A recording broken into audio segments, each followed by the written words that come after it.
دیکھیے اس کے بعد انسان کی زندگی کا سب سے جو اہم مقصد ہے 2 سوروں پہ ہے. ایک ہے سورہ عصر اور ایک ہے سورہ فلق، سورہ اخلاص. سورہ عصر کا والعصر، انسان بالکل خسارے میں ہے. خسارے مطلب نقصان میں ہے. زمانے کی قسم کھا رہا اللہ، والعصر، زمانے کی قسم، انسان خسارے میں ہے.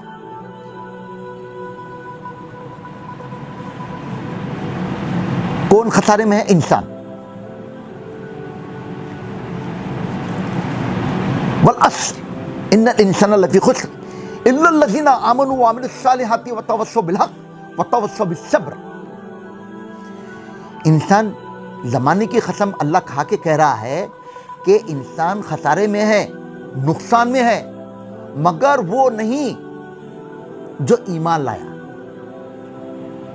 جو انسان ایمان لایا ان خسارے میں نہیں ہے.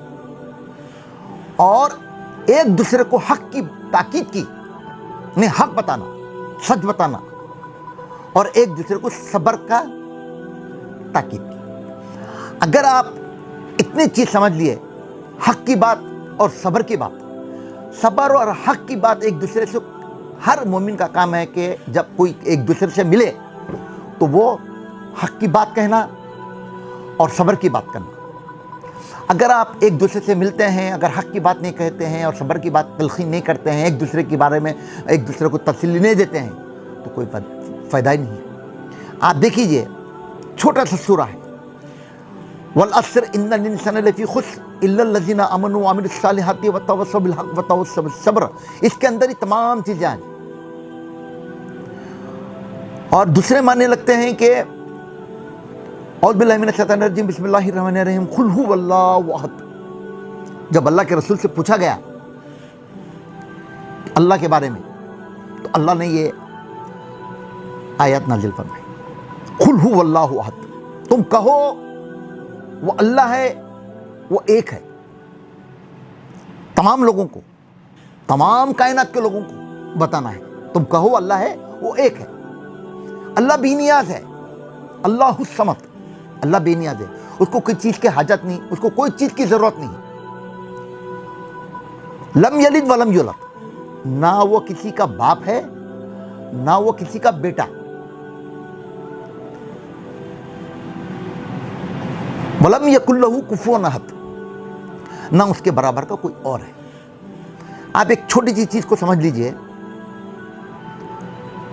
تم کہو اللہ ہے، وہ ایک ہے، بس وہ ایک ہے، اس کا کوئی بھی شریک نہیں، وہ اکیلا ہے. وہ ہمیشہ سے تھا، ہمیشہ ہے اور ہمیشہ رہے گا.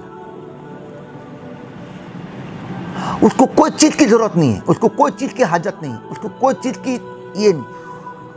اسی طریقے سے نہ وہ کسی کا بیٹا ہے نہ وہ کسی کا باپ ہے، نہ اس کے برابر کا کوئی اور ہے. یہ 3 چیزیں، یہ 3 صورت اگر آپ کو سمجھ میں آ جائے تو آپ کو اللہ کے حکم سے الحمدللہ آپ کو سمجھ میں آئیں گے کہ اللہ کی وحدانیت، اللہ کی طاقت، اللہ ہے کیا، اور اللہ کی عبادت کیوں کرنا چاہیے، اللہ ہم کو کیوں پیدا کیا ہے، اس کا مقصد کیا ہے. اللہ کی عبادت، فرشتوں تو بہت فرشتے ہیں جو اللہ کی عبادت کرتے ہیں،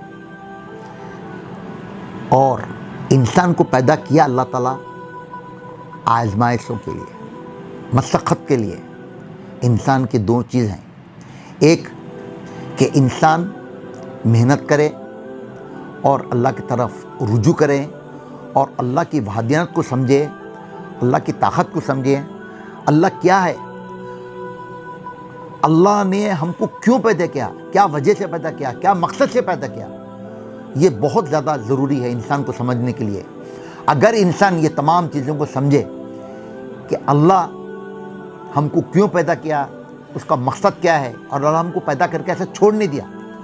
اللہ پیدا کرنے کے بعد ہمارے لیے نبی رسولوں کو بھیجا کہ ہم کو اس کا پیغام پہنچائے کہ ہم کس طریقے سے کرنا چاہیے، ہماری زندگی کا مقصد کیا ہے، ہم کس طریقے سے رہیں، رشتہ داروں کے ساتھ کیسے رہیں، کس کے ساتھ حسن و سلوک کیسے رہیں، اخلاق، امن، سلامتی، یہ تمام چیزیں اسلام میں ہیں۔